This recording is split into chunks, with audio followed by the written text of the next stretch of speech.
طاہر بندگی رحمۃ اللہ علیہ حضرت شیخ احمد سرہندی مجدد الافسانی رحمۃ اللہ علیہ کے احباب اور خلفاء میں سے تھے۔ آپ نے ابتدائی ایام میں مجاہدہ ریاضت کے ذریعے وہ مقام حاصل کر لیا تھا کہ ان کے معاصرین ان پر رشک کرتے، اور موصوف نے شروع میں شاہ اسکندر بن شاہ کمال کتھیلی کے دست اقدس پر سلسلہ قادریہ میں بیعت کی تھی۔ بعد ازاں آپ کو حضرت مجدد الافسانی رحمۃ اللہ علیہ کے والد ماجد حضرت شیخ عبد الواحد کی صحبت سے فیض یاب ہونے کا شرف حاصل ہوا۔ جب حضرت شیخ عبد الواحد کا وصال ہوا تو حضرت مجدد الافسانی کی نظر عنایت ان پر پڑی۔ مقامات سلوک طے کرنے میں انہیں مخل ذکر سے گوناگون فوائد حاصل ہوئے۔ حضرت مجدد الافسانی رحمۃ اللہ علیہ سے ان کے قرب کا سبب ایک یہ بھی تھا کہ آپ ان کے ہر دو صاحبزادگان خواجہ احمد سعید رحمۃ اللہ علیہ اور خواجہ محمد معصوم رحمۃ اللہ علیہ کے مربی اور معلم بھی تھے۔ آپ نے چند سال تک درس و تدریس کی یہ خدمت جلیلہ سر انجام دی، جن ایام میں حضرت شیخ محمد طاہر بندگی رحمۃ اللہ علیہ تعلیم و تعلم اور درس و تدریس میں مصروف تھے۔ ایک دن حضرت مجدد رحمۃ اللہ علیہ نے اپنے تمام مریدوں سے یہ ارشاد فرمایا کہ ہم پر غیب سے یہ حقیقت واضح ہوئی ہے کہ ہمارے خلفاء میں سے ایک شخص کافر ہو جائے گا۔ مریدوں نے دریافت کیا کہ یا حضرت وہ کون بد نصیب ہے؟ ارشاد ہوا شیخ طاہر بندگی رحمۃ اللہ علیہ۔ ہوا یہ کہ کچھ عرصہ بعد شیخ طاہر بندگی ایک ہندو عورت پر عاشق ہو گئے۔ یہ عشق مجازی تھا اور نوبت یہاں تک پہنچی کہ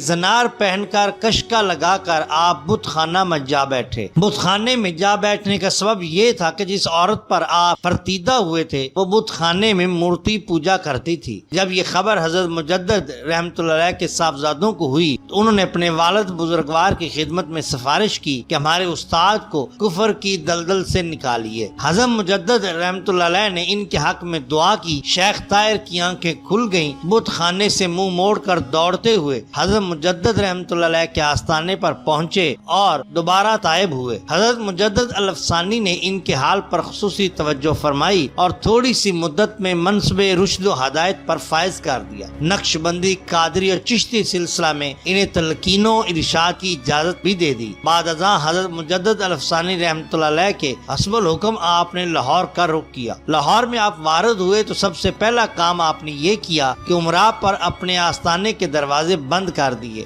اپنے معاش کے لیے آپ نے یہ طریقہ اختیار کیا کہ فقہ و حدیث کی کتب اپنے ہاتھ سے لکھتے اور پھر ان پر فاضلانہ انداز میں حاشیے بھی تحریر کرتے اور ان کی تصحیح کا اہتمام بھی خود ہی فرماتے۔ یہ کتب آپ ضرورت مندوں کے ہاتھ فروخت کر دیتے اور ان سے جو رقم حاصل ہوتی اس سے گزارا کرتے۔ ارشاد و تلقین میں دن رات مصروف رہتے۔ ان کی توجہ اور ان کی ہدایت سے ہزارہا اشخاص مرتبہ ولایت پر پہنچے۔ حضرت طاہر بندگی رحمۃ اللہ علیہ اپنے وقت کے کتب تھے، اس لیے ظاہراً اور باطناً آپ شریعت کی اتباع پر زور دیتے تھے، خود بھی شریعت کی کامل اتباع کرتے تھے۔ صاحب تذکرہ آدمیہ نے حضرت شیخ طاہر بندگی رحمۃ اللہ علیہ کے ان خطوط کی نقلیں درج کی ہیں جو موصوف نے لاہور سے حضرت شیخ احمد سرہندی رحمۃ اللہ علیہ کے نام ارسال کیے تھے۔ ان میں سے ایک عریضہ ذیل میں پیش کیا جاتا ہے۔ ترجمہ: حضور والا آپ کا حقیر خادم محمد طاہر عرض کرتا ہے کہ جب آستانہ مجدیہ عالیہ سے عازم لاہور ہوا تو ہر قدم پر میں نے اپنے آپ سے یہ کہا کہ نادان تیری منزل مراد اور کعبہ مقصود تو سرہند میں ہے اور تو جاتا کہاں ہے؟ لیکن غیب سے میرے کانوں میں یہ آواز آتی تھی کہ سفر جاری رکھ، کہیں پڑاؤ بھی نہ کرنا۔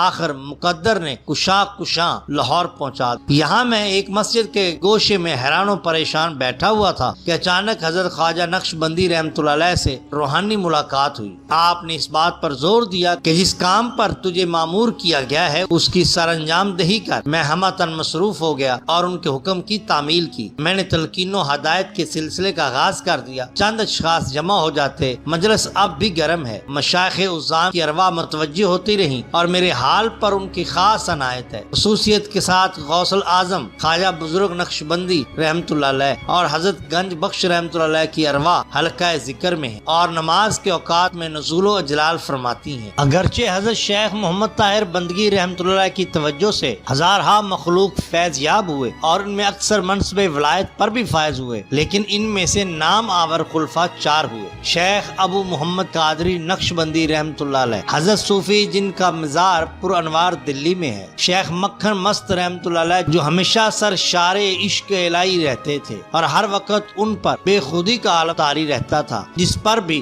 ان کی نظر کرم پڑ جاتی اسے مرتبہ ولایت پر فائز کر دیتے۔ ان کا مزار لاہور میں ہے، موری دروازے کے باہر۔ شیخ ابو القاسم نقشبندی، ان کا مزار گوہر بار جدہ میں ہے۔ وہ اپنے پیر روشن ضمیر کی اجازت سے عازم حجاز ہوئے تھے۔ جب حرمین شریفین کے طواف کے بعد جدہ پہنچے تو ان کا وصال ہو گیا اور وہیں دفن ہے۔ روضۃ الاسلام کا مصنف رقم تراز ہے کہ دوسری نسبتوں سے زیادہ آپ پر نسبت قادریہ کا غلبہ تھا۔ یہی وجہ تھی کہ آپ کے ہمعصر مشائخ قادریہ نے بھی آپ سے کسب فیض کیا۔ جب حضرت آدم بنوری مجددی رحمۃ اللہ علیہ نے آپ کی شخصیت کا شعرہ سنا تو بنور سے باقاعدہ لاہور کا رخ کیا اور حضرت شیخ طاہر سے سلسلہ قادریہ کی نسبت کے فیوز و برکات حاصل کیے۔ حضرت شیخ طاہر بندگی رحمۃ اللہ علیہ کا انتقال بروز 5 شنبہ 8 ماہ محرم سن 1040 ہجری کو ہوا۔ آپ کا مزار پرانوار گورستان میانی میں ہے۔